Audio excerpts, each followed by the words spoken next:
Good evening. I am Dani Nicole, and I am the host of the Book Talk podcast for Author Visibility.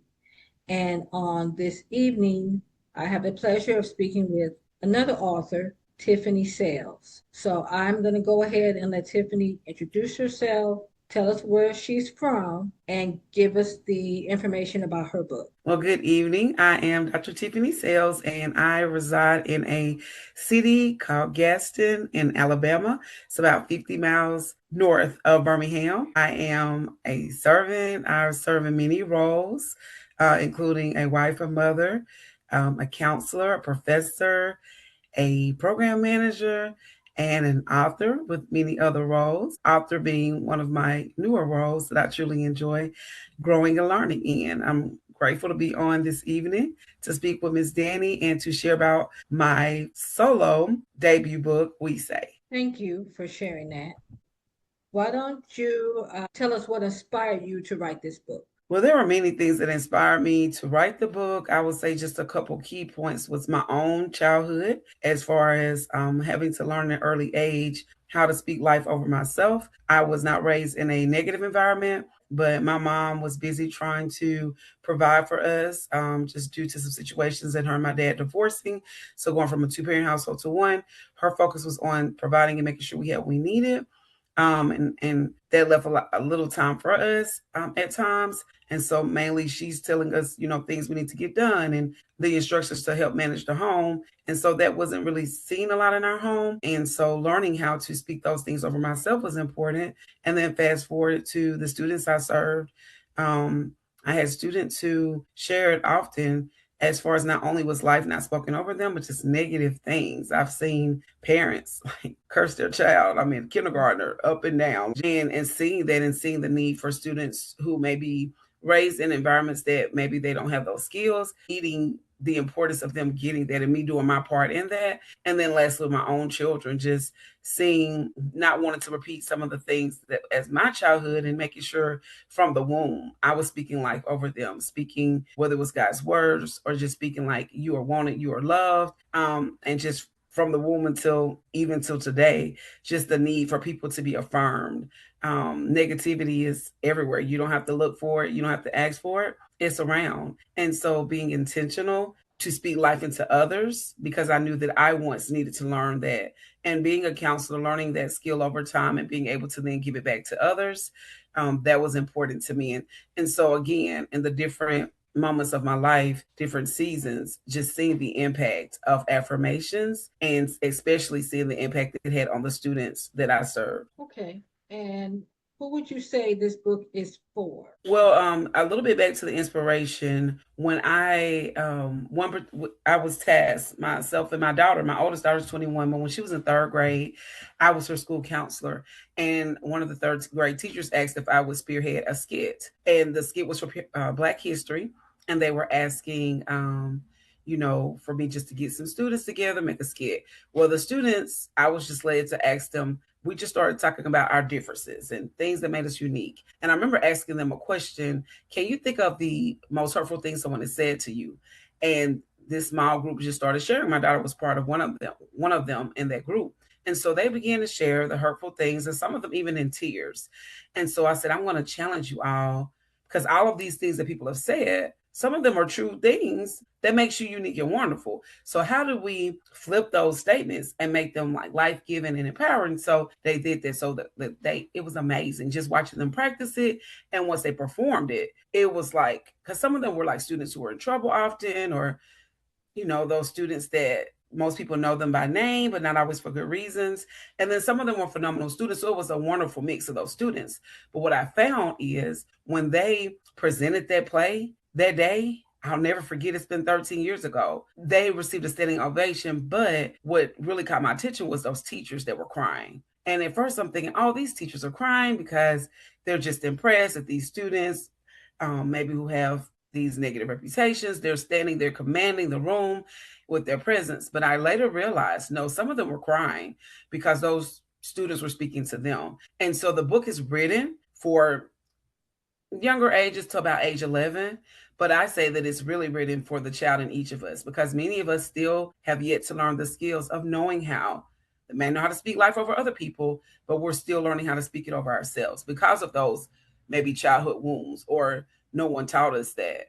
And so I say it's for the child in each of us. And what was the hardest part of writing or releasing the book? Or was it hard at all? I don't think it was hard. Definitely investing in a publisher and a marketing specialist made it toil free as far as the authorship part. I think the most challenging part was this been a financially different season for me in the past year, for different reasons, and so seeing it as a priority and worthy of investment. Initially, I had to work through that. I had to say, okay, Tiffany, this is not just about paying for this service or this service. It's about investing to get this book into fruition so that others can enjoy it. And that's going to take either a lot more of your time or investing into someone who can kind of abbreviate that time, knowing that my time is more valuable than any amount of money. So it was just fortunate for me to come along with the Moments for Moms project and be introduced to Juanita and Miss Paula. And so collectively, they have made the process tour free, but I had to make a decision that I was worth that investment to pretty much pay for a team to support. And so that has made it truly, sincerely a simple process. And so, leading into that, you were speaking about investing in yourself, and you were talking about the book with Juanita and Paula. So, the question then leading into that would be, was that project like the traditional publishing, or was it a self published project? So the project that I was introduced to at the beginning of last year was the Moments for Moms Volume 4.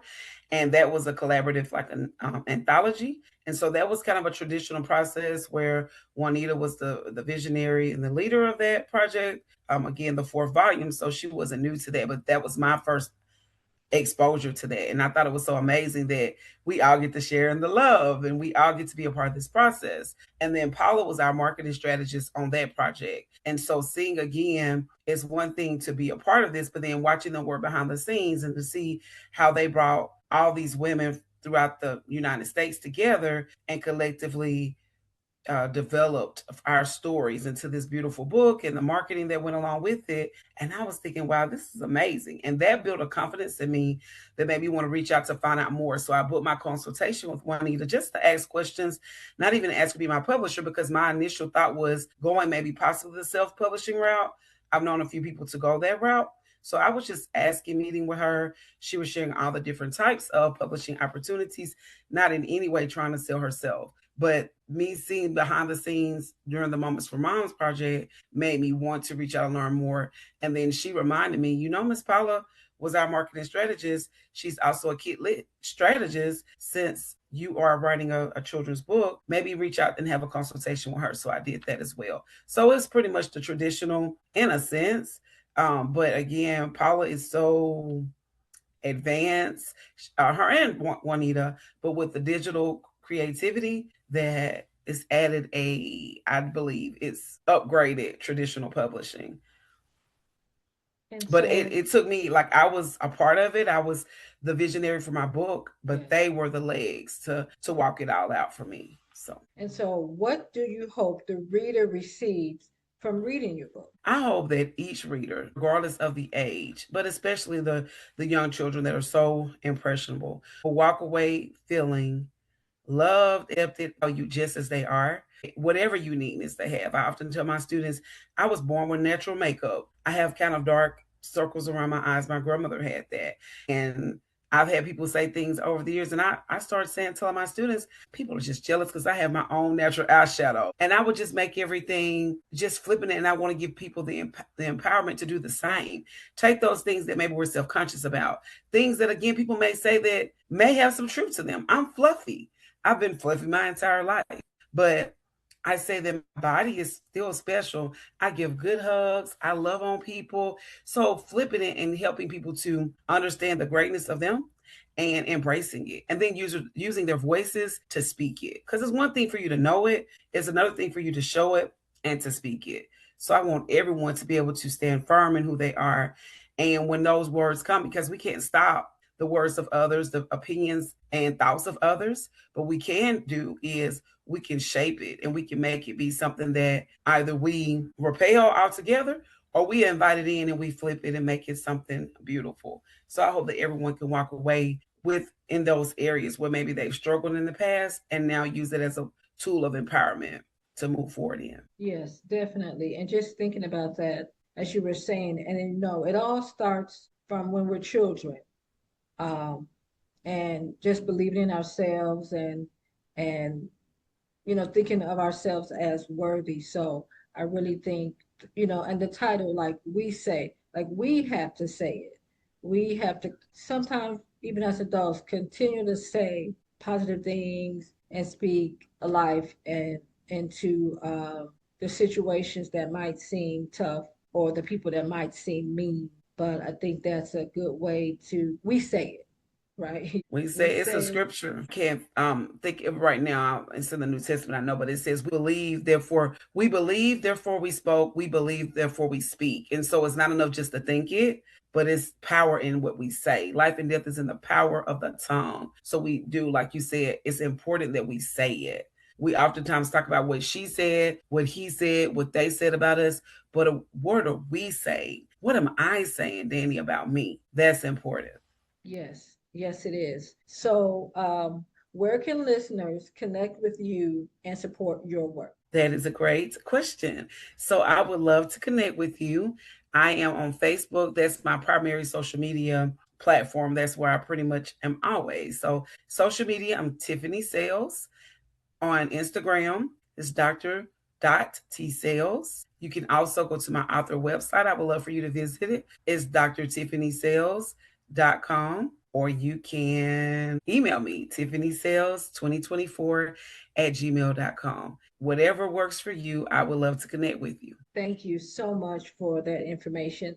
And thank you for coming on the podcast on this evening. I just want you to know I appreciate you and you are doing a great job and keep showing up. Thank you. You're doing a great job too, Dani. Thank you for this space to be able to share. I appreciate it. Thank you.